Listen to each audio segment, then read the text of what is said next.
नमस्कार. Think like गुरु या आपल्या यूट्यूब चॅनलवर तुम्हा सर्वांचे पुन्हा एकदा स्वागत आहे. आपली जी छत्रपती संभाजीनगरची ॲडव्हर्टाइजमेंट आलेली आहे महानगरपालिकेची, त्याच्यामध्ये जो स्वच्छता निरीक्षक आहे त्या स्वच्छता निरीक्षकचा जो संभाव्य अभ्यासक्रम आहे त्याच्याबद्दल आज आपण डिस्कशन जे आहे ते करणार आहोत. तसंच या लेक्चरमध्येच मी तुम्हाला स्वच्छता निरीक्षकची जी टेस्ट सिरीज आहे कशा पद्धतीने आपली कंडक्ट होणार आहे त्याबद्दलही इन्फॉर्मेशन देणार आहोत.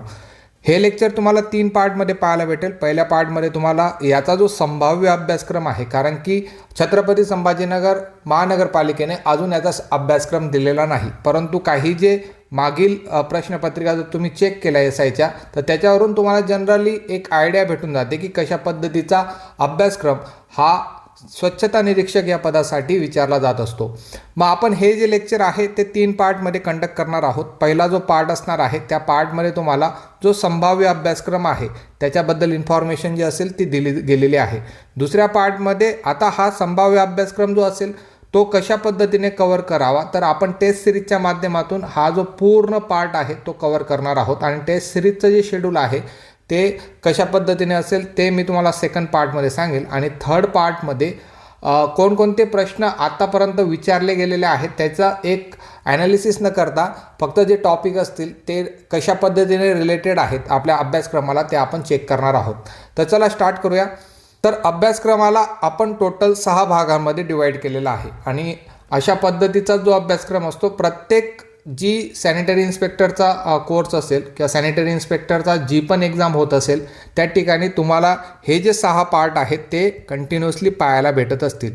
जो MPWमध्ये विचारला गेलेला होता, आता जेव्हा MPWचा पेपर होतो एखाद्या महानगरपालिकेचा त्याच्यामध्ये 3 ते 4च पॉईंट याच्यामधले कंडक्ट केलेले असतात, परंतु सॅनिटरी इन्स्पेक्टरमध्ये तुम्हाला पदविका जी मागितली गेलेली होती तर त्या पदविकेचा सिलेबस आपल्या पेपरमध्ये तुम्हाला पाहायला भेटतील.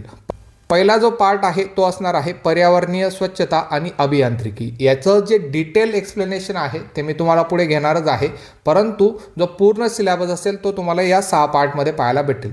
दुसरा जो पार्ट असतो त्याला म्हटलं जाईल कचरा व्यवस्थापन, वेस्ट मॅनेजमेंट आहे. तिसरा जो पार्ट आहे रोग आणि निर्जंतुकीकरण. चौथा जो पार्ट असणार आहे तो असणार आहे सार्वजनिक आरोग्य आणि स्वच्छता. 5वा जो पार्ट आहे प्रशासन, सांख्यिकी आणि कायदे. आणि 6वा जो पार्ट आहे तो संकीर्ण. तर हे टोटल तुम्हाला 6 पार्ट जे आहेत हे मोठ्या पद्धतीने तुम्हाला एक्झाममध्ये विचारले जाण्याची शक्यता असते. आता प्रत्येक पार्टमध्ये कोणकोणते पॉईंट तुम्हाला करणं इम्पॉर्टंट आहे ते आपण पाहूया. तर आपण आता भाग पहिला पाहूया. भाग पहिल्याचं नाव काय होतं, तर भाग पहिल्याचं नाव होतं पर्यावरणीय स्वच्छता आणि अभियांत्रिकी. तर याच्यामध्ये तुम्हाला जो वॉटर पार्ट आहे तो पाहायला भेटतो, नंतर हवाचा जो पार्ट आहे तो पाहायला भेटतो, नंतर सॉईल सॅनिटायझेशन हे पाहायला भेटतं, सॅनिटरी इंजिनिअरिंग हे पाहायला भेटतं आणि कंट्रोल ऑफ बायोलॉजिकल इन्व्हायरमेंट आणि आयडेंटिफिकेशन. अशा पद्धतीने हे 5 पार्ट तुम्हाला पाहायला भेटतात. वॉटरमध्ये जर तुम्ही अभ्यास करायला गेले तर वॉटरमध्ये जो मेन पार्ट असेल तो म्हणजे पाण्याचे विविध स्रोत, नंतर जल प्रदूषण आणि त्याची कारणे, पाणी शुद्धीकरणाच्या मोठ्या आणि घरगुती पद्धती. आता ज्यांनी आधी SIचा पेपर दिलेला असेल त्यांना माहिती आहे की त्यांना जल प्रदूषणावर मोठ्या प्रमाणात प्रश्न विचारले गेलेले होते. नंतर पाणी शुद्धीकरणाच्या ज्या पद्धती होत्या त्यांच्याबद्दल प्रश्न जे होते ते विचारले गेलेले होते. याच्या आधी आपले यूट्यूबवर हे जे पाण्याचं लेक्चर आहे ते आपण अपलोड केलेलं आहे आणि जनरली त्या लेक्चरमधून तुमचे क्वेश्चन जे असतात ते फॉर्म होत असतात. नंतर पिण्याच्या पाण्याचे योग्य निकष जे आहेत, जे स्टँडर्ड असतात की पिण्याचं पाणी जे आहे त्याच्यामध्ये त्याचा pH किती हवा, नंतर त्याच्यामध्ये BOD कशा पद्धतीने असतं, या सर्व गोष्टी तुम्हाला या पार्टमधून विचारल्या गेलेल्या आहेत याच्या आधी. तर हा पार्ट तुम्हाला करणं गरजेचं असणार आहे. नंतर हवेच्या बाबतीत जर बोलायचं झालं तर हवेचं प्रदूषण आणि त्याचा आरोग्यावरील परिणाम. मग असे कोणते प्रदूषण आहेत किंवा जगामध्ये हवेच्या प्रदूषणाशी रिलेटेड कोणकोणत्या घटना आहेत ते तुम्हाला हवेच्या प्रदूषणामध्ये पाहायला भेटतात. शुद्ध हवेचे महत्त्व इथं दिलेलं आहे. आणि मोस्ट इम्पॉर्टंट जो पार्ट असतो तो असणार आहे व्हेंटिलेशन. व्हेंटिलेशनवर जनरली तुमच्या SIच्या पेपरमध्ये 2 ते 3 प्रश्न जे असतात ते व्हेंटिलेशनवर विचारले जातात. व्हेंटिलेशनचे जे वेगवेगळे प्रकार आहेत ते विचारले जातात. पुढे गेल्यानंतर जो तिसरा पार्ट याच्यामध्ये तुम्ही पाहू शकतात सॉईल सॅनिटायझेशन. तर सॉईल सॅनिटायझेशन म्हणजे मातीचं जे प्रदूषण होतं, तर मातीचं प्रदूषण कशा पद्धतीने होईल, उघड्यावरील शौचामुळे होणारे जे मातीचं प्रदूषण आहे त्याच्यावर प्रश्न विचारले जातात. नंतर मातीतून कोणकोणते आजार पसरतात आणि जी विष्ठा असते त्याची सुरक्षित विल्हेवाट कशा पद्धतीने लावली जाते हे तुम्हाला सॉईल सॅनिटायझेशनमध्ये पाहायला भेटेल. आणि जनरली याच पॉईंटवर प्रश्न जे असतात ते तुमच्या SIच्या पेपरमध्ये फॉर्म होत असतात. नंतर नेक्स्ट जो पॉईंट आहे तो म्हणजे तुमचा सॅनिटरी इंजिनिअरिंग. सॅनिटरी इंजिनिअरिंगमध्ये काय असतं, तर सांड पाणी वाहून नेणाऱ्या जे वाहिन्या असतात त्यांच्या रचनेवर, म्हणजे जी ड्रेनेज सिस्टीम असते किंवा सेवरेज सिस्टीम असते त्यांची वर हे मोठ्या प्रमाणात प्रश्न तुम्हाला पाहायला भेटतात. आता मोठ्या प्रमाणात याचा अर्थ असा नाही की 20-25 प्रश्न पाहायला भेटतील. 1 ते 2 प्रश्न जरी असतील ते सुद्धा तिथं मोठ्या प्रमाणावरच म्हणावं लागतं, कारण की तुमच्या जर जागा पाहिल्या तर प्रत्येक कॅटेगरी वाईज किंवा तुमचं जर कॅटेगरीचं डिस्ट्रीब्युशन केलं तर प्रत्येक कॅटेगरीला 2 किंवा 3 या टाईपमध्ये ते पोस्ट जे आहेत त्या भेटलेल्या असतात. म्हणून इथं एक प्रश्न जो असतो तो मोस्ट इम्पॉर्टंट बनत असतो. ओके. नंतर सॅनिटरी इंजिनिअरिंगमध्ये महत्त्वाचा जो पॉईंट असतो तो म्हणजे शौचालयांचे विविध प्रकार आणि खड्ड्यातील शौचालय, वॉटर सील लॅट्रिन याच्यावरचे जे प्रश्न असतात ते तुम्हाला पेपरामध्ये पाहायला भेटत असतात. म्हणून हे जे पॉईंट आहेत ते तुम्हाला करणं गरजेचं असणार आहे. याची जी PDF असेल ती आपल्या थिंक लाईक गुरु या टेलिग्राम चॅनलवर तुम्हाला पाहायला भेटेल. याची जे नवीन स्टुडंट आहेत त्यांना जी लिंक आहे ती डिस्क्रिप्शन बॉक्समध्ये तुम्हाला भेटूनच जाईल. जे जुने स्टुडंट आहेत त्यांना उद्या सकाळी ही जी PPT असेल ती भेटून जाईल. तुम्ही याची एक कॉपी ठेवा आणि याच्यानुसार अभ्यास करू शकतात. जो 5वा पॉईंट तुम्हाला भाग 1 मध्ये पाहायला भेटतो तो म्हणजे कंट्रोल ऑफ बायोलॉजिकल इन्व्हायरमेंट आणि आयडेंटिफिकेशन. आता हा पार्ट जो असतो तो आपण अभ्यास करत नाही जनरली.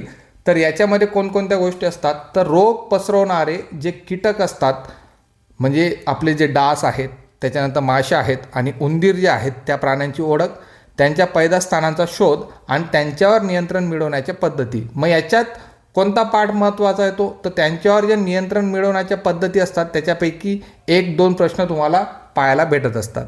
तर हा तुमचा भाग 1 झाला. भाग 2 मध्ये कोणकोणते इम्पॉर्टंट पॉईंट आहेत, तर भाग 2च पूर्ण इम्पॉर्टंट आहे. त्याच्यामध्ये काय आहे, त्याच्यामध्ये तुम्हाला पाहायला भेटेल कचरा व्यवस्थापन. तर कचरा व्यवस्थापनमध्ये किती पार्ट आहेत, एक आहे तुमचं सॉलिड वेस्ट डिस्पोजल, दुसरा पार्ट आहे तुमचा types of garbage and processing of dry and wet waste. त्याच्यानंतर तिसरा पार्टमध्ये तुम्हाला लिक्विड वेस्टबद्दल विचारलेलं आहे. ओके. नंतर सिवेज डिस्पोजलबद्दल विचारलेलं आहे, बायोगॅस प्रोजेक्टबद्दल आणि MRF. आता MRF टायर नाही तर बायोगॅस प्रकल्प आणि MRFबद्दल इथं विचारलं गेलेलं आहे. याचा जो पार्ट पाहिला तर collection, segregation and transportation in urban area, म्हणजे शहरी भागातील जे कचरा विलगीकरण आहे, संकलन आहे आणि वाहतूक आहे त्याबद्दल तुम्हाला प्रश्न पाहायला भेटतील. आणि हजार्डस वेस्ट जो आहे तो तुम्हाला पाहायला भेटेल. आता एक पार्ट पाहूया की प्रत्येक पार्टमध्ये काय आहे. सॉलिड वेस्ट डिस्पोजलमध्ये तुम्ही जर पाहिलं तर कचरा डम्पिंग ग्राउंडचं व्यवस्थापन, कारण की सॅनिटरी इन्स्पेक्टर जो महानगरपालिकेमध्ये काम करतो तो जनरली कचरा व्यवस्थापनावर जास्त काम करणार आहे. म्हणून तुम्हाला याच्यावरचे जे प्रश्न असतात ते पाहायला भेटत असतात. याच्यामध्ये कंपोस्टिंगवर प्रश्न विचारले गेलेले आहेत, भस्मीकरणवर प्रश्न विचारले गेलेले आहेत. टाईप्स ऑफ गार्बेज म्हणजे कचऱ्याचे कोणकोणते प्रकार असतात आणि त्यांच्यावर कशा पद्धतीने प्रक्रिया केली जाते त्याच्यावर तुम्हाला अभ्यास करायचा आहे. ओला आणि सुका कचरा ओळखण्यासाठी विचारलं जातं, त्यांचं वर्गीकरणाच्या ज्या पद्धती आहेत त्याच्यावर विचारलं जातं आणि त्यांच्यावर जो प्रोसेस केली जाते त्याच्यावर प्रश्न जे असतात ते विचारले जात असतात. तर हा तुमचा सिलेबसचा पार्ट आहे. पुढचा जो थर्ड पार्ट असतो तो म्हणजे द्रव कचरा आणि सांडपाणी विल्हेवाट. सांडपाणी विल्हेवाटमध्ये काय असतं, तर सांडपाण्याचे प्रकार काय आहेत, सांडपाणी जे असतं त्याच्यावर प्रक्रिया प्रकल्प जे असतात त्याच्यावर प्रश्न विचारले जातात. नंतर गटारी आणि शोष खड्डे. आता शोष खड्डे याच्यामध्ये मोस्ट इम्पॉर्टंट असेल, याच्यावर प्रत्येक एक्झाममध्ये 1 नाही तर 2 प्रश्न शोष खड्ड्यावर विचारले जात असतात. नंतर बायोगॅस प्रकल्प, तर ओल्या कचऱ्यापासून बायोगॅस निर्मितीचे जे तंत्रज्ञान आहे, मटेरियल रिकव्हरी फॅसिलिटी म्हणजे ज्याला आपण MRF असं म्हणतो, हा सुद्धा पॉईंट तुमचा सिलेबसचा हिस्सा असणार आहे. आता हा संभाव्य सिलेबस आहे, परंतु हे सर्व पॉईंट प्रत्येक सॅनिटरी इन्स्पेक्टरचा कोर्स ज्या व्यक्तीने केलेला आहे त्यांच्या सिलेबसमधला पॉईंट आहे. आणि जर तुम्ही थोडंफार ॲनालिसिस मागच्या एक्झामचं केलं असेल, मागे भरपूर सॅनिटरी इन्स्पेक्टरचे एक्झाम झाले, तर त्याच्यात जे प्रश्न फॉर्म झाले ते इथूनच फॉर्म झालेले आहेत. म्हणून हे टोटल सिलेबस तुम्हाला करणं गरजेचं असणार आहे. कारण की जेवढे पण टेक्निकलमध्ये मॅक्झिमम मार्क आता IBPS कंडक्ट करत आहे. IBPS काय करते, तर IBPS टेक्निकल गोष्टींकडे जाते. IBPS जेव्हा टेक्निकल गोष्टींकडे जाईल तर तुम्हाला या टेक्निकल गोष्टी ज्या वरती दिलेल्या आहेत त्या माहीत असणं गरजेचं असणार आहे. शहरी भागातील कचरा विलगीकरण, संकलन आणि वाहतूक ह्याच्यामध्ये तुम्हाला घंटागाडीचे नियोजन, शहरी भागातून घरात कचरा गोळा करणे. आता ह्या पद्धती असतात की एका ठिकाणी तुम्ही कचरा ठेवला आणि मग लोक तिथं येऊन कचरा गोळा करतील, मग तुम्ही पूर्ण कचरा गोळा करून जाणार, तर ती कोणती पद्धत असेल? किंवा घरोघरी घंटागाडी पोहोचते, ती कोणती पद्धत असेल? कोणत्या पद्धतीचे फायदे कसे आहेत, कोणत्या पद्धतीचे तोटे कसे आहेत, तर हे सर्व पॉईंट तुम्हाला याच्यामध्ये पाहायला भेटतील. नंतर जो धोकादायक कचरा आहे, ज्याला रुग्णालयातील कचरा असेल, तर बायोमेडिकल वेस्ट जो असतो तो त्याच्यावर 2 ते 3 प्रश्न असतात, ते विचारले जात असतात. याच्या आधी आपल्या चॅनलवर बायोमेडिकल वेस्टचं एक लेक्चर झालेलं आहे, परंतु मला नाही वाटत ते सफिशियंट आहे. तर त्याच्यासाठी मी काय केलं आहे, टेस्ट सिरीजमध्ये बायोमेडिकल वेस्ट जो रूल आहे त्याच्यावर जवळपास 200 प्रश्न जे आहेत ते दिलेले आहेत. तुम्हाला काय करायचं आहे, जेव्हा टेस्ट सिरीज तुम्हाला येईल, तुम्ही प्रश्न आणि ऑप्शन त्याचे पाठ करून घ्यायचे आहेत. टेस्ट अशा लावायचे आहेत की तुम्हाला प्रश्न आणि त्याचे ऑप्शन असतील ते पाठ असायला हवे. जे उत्तर आहे ते जर तुमचं पाठ झालं तर तिथं कसाही प्रश्न फॉर्म झाला तरीसुद्धा तो तुम्ही इझिली टॅकल करू शकतात. नंतर रसायने, बॅटरी यांचा जो कचरा असतो त्याच्या रंगानुसार त्यांची विल्हेवाट कशा पद्धतीने लावले जातं, हे सर्व तुम्हाला कचरा व्यवस्थापनमध्ये पाहायला भेटेल. आणि भाग 2 जो मी तुम्हाला आता सांगितलेला आहे त्याच्यावर जवळपास 8 प्रश्न तुम्हाला पाहायला भेटतील, जवळपास 8. कारण की हा तुमच्या रेग्युलर वर्कचा भाग असणार आहे. ओके, आता भाग 3कडे जाऊया. भाग 3 काय असेल, तर भाग 3 असेल तुमचं रोग व्यवस्थापन आणि वैद्यकीय पैलू. ज्या लोकांनी MPWचा आपल्याकडे क्लास लावलेला आहे त्यांच्यासाठी हा जो पार्ट असेल तो इझी असणार आहे. ज्यांनी सार्वजनिक आरोग्य विभागाची जी भरती आहे अजून आलेली नाही, परंतु सार्वजनिक आरोग्य विभागाची भरतीचा जे विद्यार्थी आपल्याकडे क्लास करत आहेत तर त्यांना माहिती आहे जे संसर्गजन्य आणि असंसर्गजन्य रोग आहेत त्याच्यापैकी मलेरिया, डेंग्यू, क्षयरोग, कॉलरा, टायफॉईड इत्यादींचं कारण आणि प्रतिबंध, नंतर मधुमेह, हृदयरोग आणि कर्करोग हे जे आजार आहेत त्यांच्याबद्दल इन्फॉर्मेशन तुम्हाला घ्यायचे आहे. कारण की संसर्गजन्य असंसर्गजन्य रोगावर 3 ते 4 प्रश्न असतात, ते विचारले जातातच प्रत्येक पेपरमध्ये. नंतर रोगप्रतिकारक शक्तीचे प्रकार, राष्ट्रीय लसीकरण वेळापत्रक, लहान मुलं आणि गरोदर मातांना दिल्या जाणाऱ्या विविध लसी यांच्याबद्दल सुद्धा एखादा प्रश्न जो असतो तो विचारला गेलेला असतो. मग आता तुम्हाला निर्जंतुकीकरण आणि निर्बीजीकरण जो रोग व्यवस्थापनाचा पार्ट आहे त्याच्यावर सुद्धा प्रश्न जे असतात ते पाहायला भेटतात. आणि मॅक्झिमम 2 ते 3 प्रश्न तुम्हाला निर्जंतुकीकरणावर पाहायला भेटतात.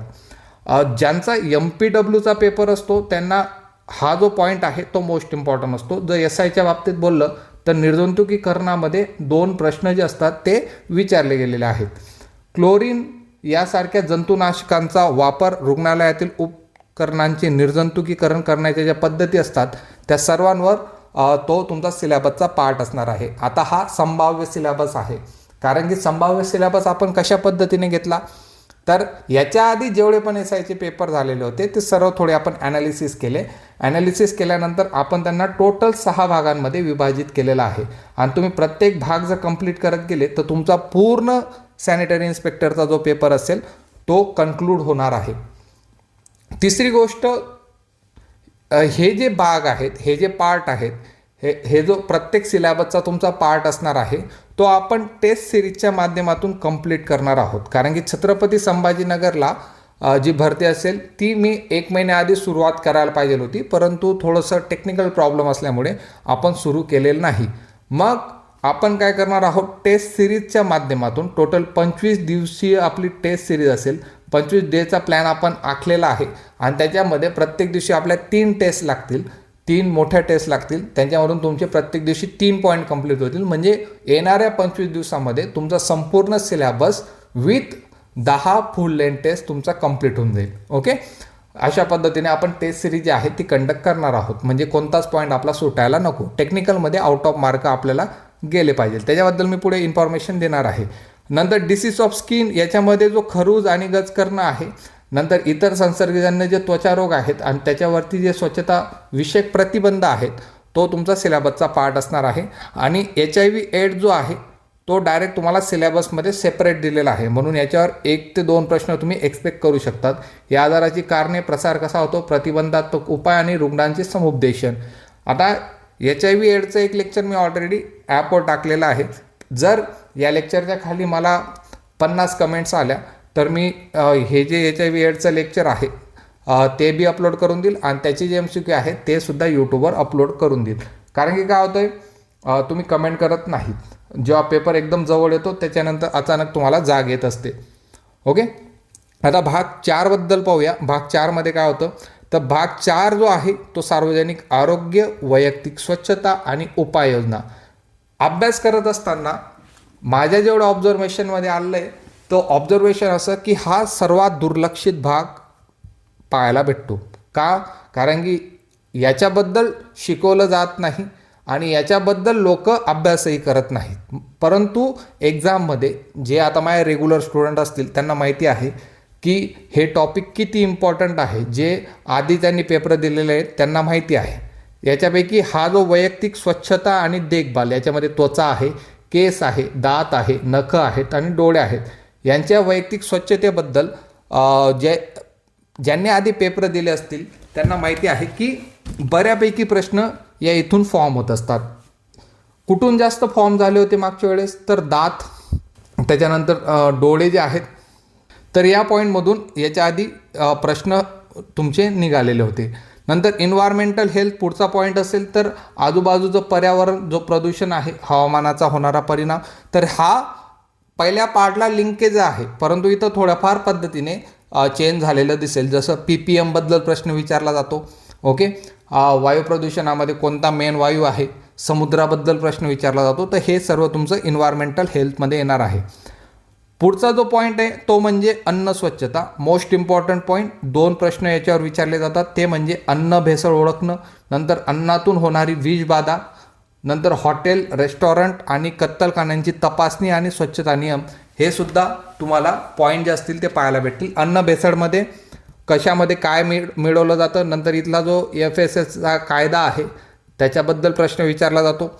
नंतर सॅनिटायझेशन मेजर्स इन फेअर्स, जत्रा मेळाव्यांमधील स्वच्छता आणि उपाययोजना, हा TCSचा आवडता पॉईंट होता. कारण की याच्यामध्ये TCS काय करायची, तर TCS असा प्रश्न फॉर्म करायची ज्याच्यामध्ये 4 ऑप्शन तुम्हाला सारखे वाटायचे आणि मॅक्झिमम तिथं रॉंग होऊन जायचं. तर जत्रा मेळाव्यांमधील स्वच्छता उपाययोजना हा सुद्धा तुम्हाला मोस्ट इम्पॉर्टंट पॉईंट जो असेल तो पाहायला भेटेल. एखादा प्रश्न इथून तुम्हाला येत असतो. मोठ्या गर्दीच्या ठिकाणी तात्पुरती जी शौचालय उभारली जातात त्याच्यावर प्रश्न विचारले जायचं. नंतर हाऊसिंग, गृहनिर्माण आणि निवारा स्वच्छता, याच्यामध्ये आरोग्यासाठी आदर्श घराचे निकष काय आहेत, पुरेशी हवा, प्रकाश व्यवस्था, इल्युमिनेशनवर प्रश्न याच्या आधी विचारले गेलेले आहेत. त्याच्यानंतर खिडक्यांची जी लेंथ वगैरे असते ती काय असते, अशा टाईपचे प्रश्न जे आहेत ते इथून फॉर्म झालेले आहेत. म्हणून हा जो भाग आहे याला अजिबात इग्नोर करायचा नाही. हा जो भाग आहे कमीत कमी 5 ते 6 प्रश्न या भागामधून बनत असतात. आता 5वा जो भाग आहे, आपला शेवटचा जो भाग असेल, तर 5व्या भागामध्ये आरोग्य प्रशासन, सांख्यिकी आणि शिक्षण याच्याबद्दल विचारलं गेलेलं आहे. त्याच्यामध्ये जन्म आणि मृत्यूची नोंदणी प्रक्रिया कशा पद्धतीने असते, माता मृत्यूदर, बाळ मृत्यूदर यांचे फॉर्म्युले विचारले जातात.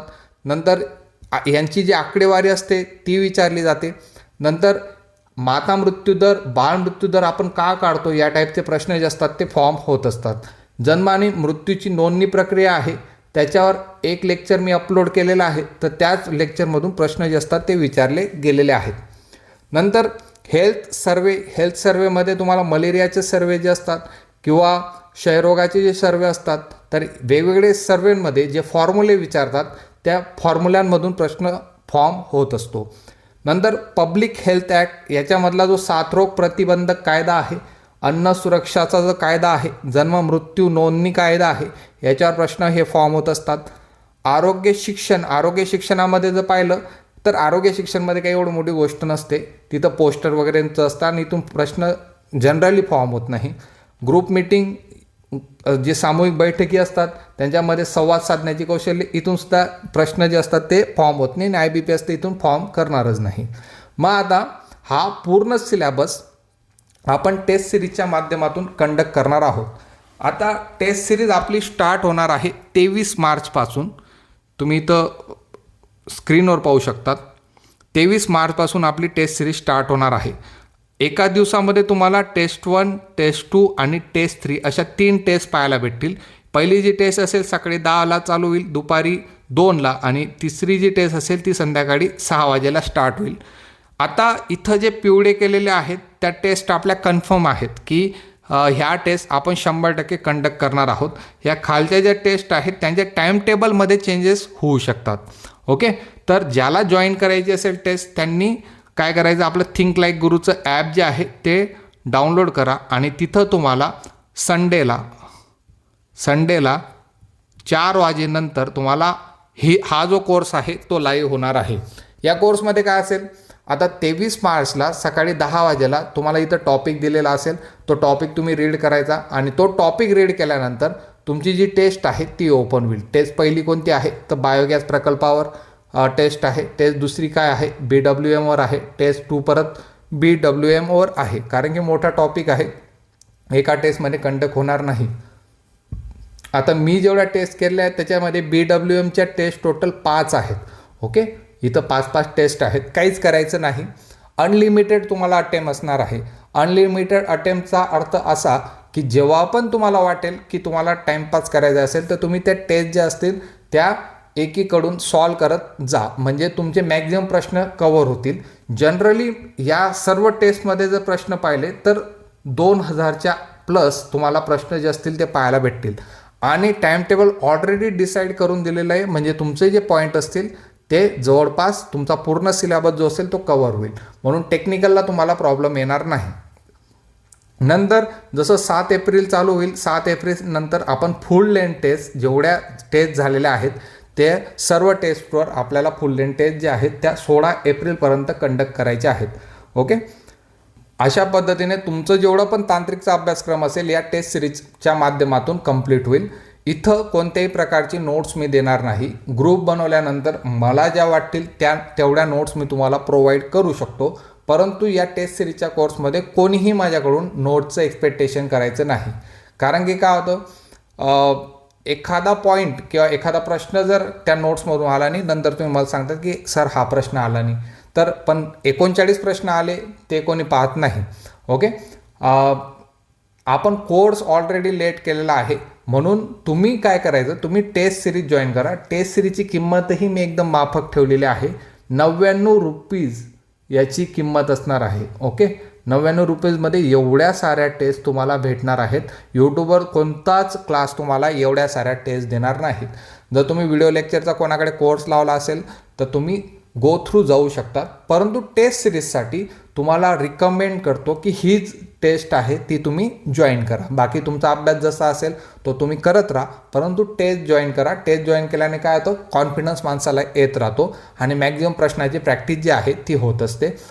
जर हा कोर्स मी 1 महिना आधी स्टार्ट केला असता तर मी तुम्हाला याची नोट्स पण देऊन टाकली असती, परंतु नोट्स माझ्याकडे इतकी हेवी आहे, इतकी जड आहे की ते 500-600 पेजची नोट्स तुम्ही आत्ता रीड करू शकणार नाहीत.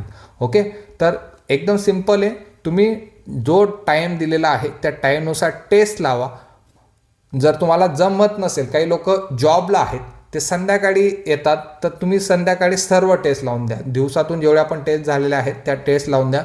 10 वेळेस 20 वेळेस जेवढ्या वेळेस वाटेल तेवढ्या वेळेस तुम्ही सॉल्व करा, परंतु त्याच्यातलं एकच काम करायचं आहे, ते म्हणजे टेस्टमधला जो प्रश्न असेल त्याचं उत्तर जे आहे या दोघांचं कॉम्बिनेशन तुम्हाला पाठ करायचं आहे. कारण की मी प्रत्येक प्रश्न ॲनालिसिस करून वेगवेगळे टेस्ट जे आहेत त्या घेतलेल्या आहेत. जनरली एवढ्या टेस्टचं टाईम टेबल फिक्स आहे. 29 मार्च नंतर पुढचे 8 दिवसांचं टाईम टेबल मी पुन्हा एकदा अपडेट करेल, कारण की मला वाटेल की हा पॉईंट जास्त इम्पॉर्टंट आहे, तो पॉईंट जास्त इम्पॉर्टंट आहे, ते तुम्हाला मी ग्रुपमध्ये 100% सांगेल.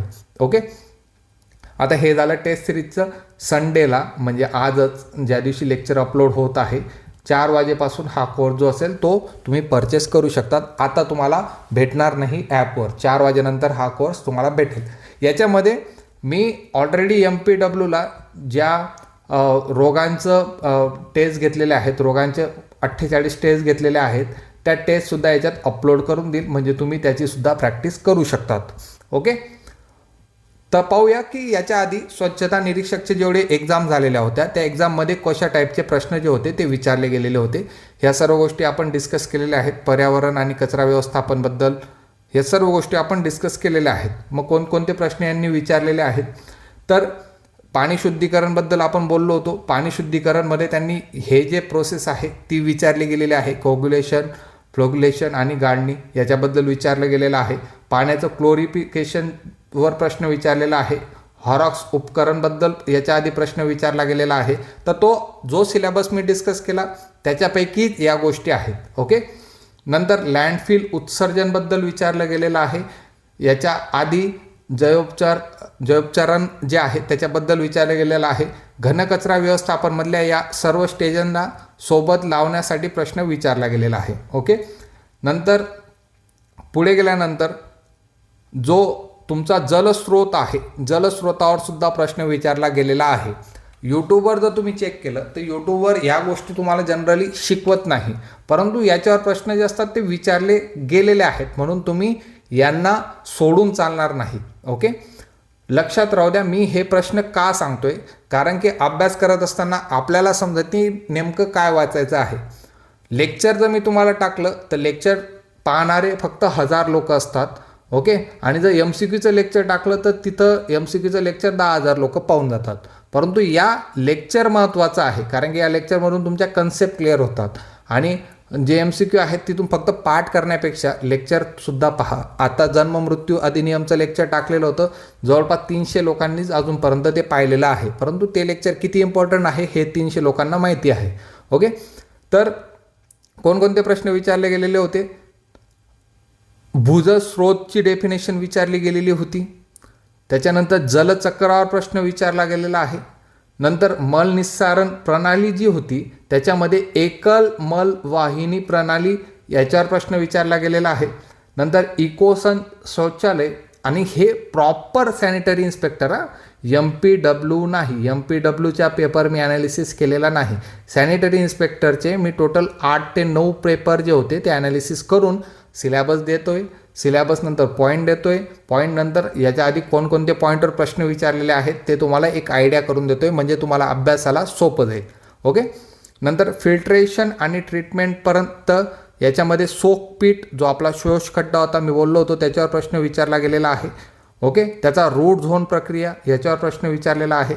नंतर जे NKP याचं जे प्रमाण राहतं त्याच्यावर प्रश्न विचारला गेलेला आहे. सेंद्रिय खताबद्दल प्रश्न विचारलेला आहे. नंतर इमहॉपकोन जो आहे घन पदार्थ मोजणं, जे सेटलमेंट ऑफ सॉलिड असतं ते कशा पद्धतीने मेजर केलं जातं हे इमहॉप शंकू होता, त्याच्यावर प्रश्न आधी आलेला आहे. नंतर सिवेज सिकनेस काय असते, गाळ काय आहे त्याचे डेफिनेशन विचारलेले आहेत. हवा आणि माती प्रदूषणामध्ये दुय्यम वायू प्रदूषक कोणते असतात, लंडन स्मॉगची घटना काय होती, त्याच्यानंतर प्लेनियम व्हेंटिलेशन काय होतं. नंतर तुमचं इल्युमिनेशन म्हणजे घरामध्ये तुम्हाला फूड कॅन्डल कशा पद्धतीने वापरली जातात. पाण्याच्या गुणवत्तेमध्ये पाण्याचा pH किती ठेवावा लागतो, BOD किती असते, COD किती असते, नायट्रेटचा वापर कशा पद्धतीने करतात. नंतर मातीचे प्रदूषक कशा पद्धतीने असतात, हरितगृह वायू कोणते, हे सर्व प्रश्न SIच्या एक्झाममध्ये विचारले गेलेले आहेत आणि त्याच्यानुसारच तुम्हाला अभ्यास करायचा आहे. PYQ तुम्हाला डायरेक्शन देतात की कशा पद्धतीने तुम्हाला अभ्यास करायचा आहे. ओके, तर आजार, रोगजंतू, लक्षणं याच्यावर सुद्धा प्रश्न विचारला गेलेला आहे. ओके, तर हे सर्व आजार, हे सर्व रोगजंतू आणि हे सर्व लक्षणं हे तुम्हाला करायचे आहेत. नंतर मानवी बॉडीमध्ये ह्या सर्व गोष्टी, HIV नियंत्रण, अँटी रेट्रोव्हायरल जे औषधे आहेत, कॅपोसीचं घटक जो असेल, नंतर अन्न भेसळीचा परिणाम काय असतो, स्नायू चेतासंस्था काय असते, फुफ्फुस काय, फुफ्फुसामधले जे व्यवसायजन्य आजार, आता व्यवसायजन्य आजार कोणीच करत नाही परंतु व्यवसायजन्य आजारावर प्रश्न विचारतात प्रत्येक एक्झाममध्ये. हाडे आणि दात, जे हाडांचं अतिफ्लोराईडचं सेवन होतं त्याच्यामुळे काय होतं हे विचारलं गेलेलं आहे. लसीकरणाबद्दल सुद्धा प्रश्न काय होते, लसीकरणमध्ये जी कोल्ड चेन आहे तिच्याबद्दल प्रश्न होते. कोल्ड चेन जे जनरली MPWचे स्टुडंट आहेत त्यांना माहितीच आहे. पोलिओमध्ये कोणती लस वापरली जाते, गोवरची लस कधी दिली जाते, कुठं दिली जाते, जीवनसत्व अचा पहिला डोस कधी दिला जातो, DPTबद्दल विचारले. नंतर पोषक मूल्य आणि आहारमध्ये तुम्हाला जो फॅट आहे किती एनर्जी भेटते, गरोदरपणामध्ये किती कॅलरीची उष्णता आवश्यक असते, प्रथिनांमध्ये काय भेटतं, नंतर विशिष्ट आहार, याच्यामध्ये या गोष्टी सर्व विचारल्या गेलेल्या आहेत. मोस्ट इम्पॉर्टंट पॉईंट तुमचा पिवळ्या पिशवीमध्ये कोणता कचरा टाकला जातो, पंक्चर रोधक पात्र काय असतं. ओके. त्याच्यानंतर निर्बीजीकरण म्हणजे स्टेरलायझेशनमध्ये ऑटोक्लेव्ह. आता ऑटोक्लेव्ह एकदा SIच्या पेपरमध्ये 2दा विचारला आहे. तोच प्रश्न तुम्हाला MPWच्या जो मुंबई महानगरपालिकेचा पेपर झालेला होता तिथं सुद्धा हाच प्रश्न विचारला, ज्याला रिपीट केलं त्यांनी, जसा तसा रिपीट केला. नंतर थर्मामीटर निर्जंतुकीकरणमध्ये डेटॉलचं प्रमाण किती असायला पाहिजे, हा सुद्धा रिपीटेड टाईपमध्ये होता, म्हणजे 2 ते 3 वेळेस विचारला गेलेला होता. तर स्टेरलायझेशनसुद्धा मोस्ट इम्पॉर्टंट पॉईंट तुमचा असेल. आपत्कालीन वैद्यकीय प्रतिसादमध्ये काय होतं, तर आपत्कालीन वैद्यकीय प्रतिसादमध्ये तुम्ही पाहू शकत होते CPR कशा पद्धतीने दिला जातो. नंतर समजा CPR देताना आपल्याला छाती किती सेंटीमीटर दाबावी लागते, नंतर श्वास गुदमरणे हेमलिज हस्तलाघव कशा पद्धतीने असतं. आता हे हेमलिज अशा पद्धतीने केलं जातं, तर हा पार्ट तुम्हाला कुठंच भेटणार नाही. CPRचा इतका डिटेल पार्ट कुठंच भेटणार नाही. बँडेज सपोर्ट, आता बँडेजचे वेगवेगळे प्रकार असतात. नंतर तुमचा 8च्या आकाराचा बँडेज असतो, गोल असतो, असा असतो, T बँडेज असतो. तर हे बँडेज सपोर्ट कशा पद्धतीने दिले जातात हे प्रश्नसुद्धा SIच्या पर्टिक्युलर एक्झाममध्ये विचारलेले आहेत. ओके. नंतर मी तुम्हाला जन्म मृत्यू अधिनियम शिकवलेला होता. इथं 21 दिवसाचा प्रश्न विचारला होता की नवजात बालकाची जन्म नोंदणी जी असते ती किती दिवसांच्या आत करणं गरजेचं आहे. बाल मृत्यू दर काय असतो, डेफिनेशन डायरेक्ट फॉर्म्युला विचारला होता. नंतर जे लहान मुलांचे मृत्यू असतात त्यांच्याबद्दल प्रश्न विचारला होता. सार्वजनिक स्वच्छता आणि समाज याच्यामध्ये निकोप गट सभा काय असते, सार्वजनिक साफसफाई. आता हे प्रश्न तेही दिले येतात. एखादा दिवस विचारला गेलेला होता, तो म्हणजे मासिक पाळी स्वच्छता दिवस. ओके. अन्न सुरक्षेबद्दल प्रश्नसुद्धा याच्या आधी विचारला गेलेला आहे. मोस्ट इम्पॉर्टंट कायदे त्यांचं वर्ष विचारलेले होते, जसं साथरोग अधिनियम कोणत्या सालचा आहे, राष्ट्रीय कुष्ठरोग नियंत्रण कार्यक्रम काय आहे, ISACचा अधिनियम काय आहे. ओके. नंतर भोरे समितीबद्दल विचारला होता. अन्न सुरक्षा कायदा कोणत्या वर्षाचा आहे, सार्वजनिक आरोग्य कायदा कोणत्या वर्षाचा आहे. तर या टाईपमधला जे प्रश्न होते ते तुम्हाला विचारले गेलेले होते. मग आता हे सर्व प्रश्न तुम्हाला तुमच्या एक्झाममध्ये रिफ्लेक्ट झाले पाहिजे, तुम्हाला जमले पाहिजे की 40 प्रश्न जर येत असतील आणि 40 जर पॉईंट तुम्हाला दिलेले असतील तर हे 40 पॉईंटची मॅक्झिमम सराव करणं गरजेचं आहे. मॅक्झिमम सराव कशा पद्धतीने होईल, तर टेस्ट सिरीज जॉईन करा आणि अदर तर तुम्ही क्लासेस लावलेत असतील, त्याच्याबद्दल माझं दुमत नाही, परंतु टेस्ट सिरीजमधून मॅक्झिमम प्रश्न जे आहेत ते तुम्ही लावा, म्हणजे तुमचा पूर्ण सिलेबस कवर होऊन जाईल. मला जमलं, मला ज्या पद्धतीने टाईम भेटला त्या पद्धतीने यूट्यूबवर मी तुम्हाला गाईड 100% करत राहील. ओके. तर हा पूर्ण सिलेबस आहे, याची PPT तुम्हाला थिंक लाईक गुरु ॲप आणि तुमचं टेलिग्राम चॅनलवर भेटून जाईल. तर अभ्यास करत राहा. All the best for exam.